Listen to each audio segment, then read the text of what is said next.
আজকের অফিস টাইমের মধ্যেই ওই নারীকে মুক্তি দিতে হবে এবং অফিস টাইমের মধ্যেই এই মামলাও প্রত্যাহার করে নিতে হবে। মাননীয় স্পিকার, আমরা একটা জিনিস সবাই ইতিমধ্যেই হয়তো অবগত হয়েছি।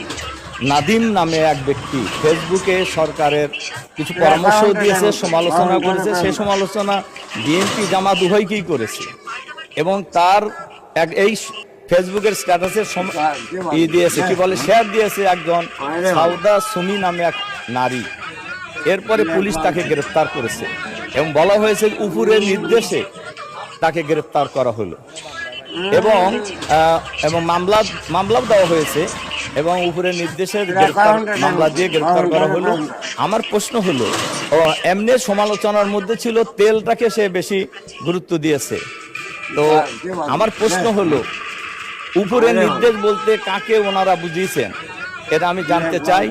আর এর সাথে সাথে আমি মাননীয় স্পিকারের মাধ্যমে সরকারের কাছে আহ্বান জানাতে চাই, আজকের অফিস টাইমের মধ্যেই ওই নারীকে মুক্তি দিতে হবে এবং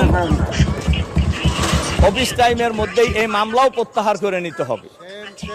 তার কারণ এই গ্রেফতারের মধ্য দিয়ে ফ্যাসিবাদী সরকারের পূর্বাভাস পাওয়া যায়, অথচ এই সরকার তো গণতান্ত্রিক সরকার, কাজে মানুষ কি কথা বলতে পারবে না? এজন্য আমি মাননীয় স্পিকারের মাধ্যমে এই বিষয়ে আমি সবার কাছে দৃষ্টি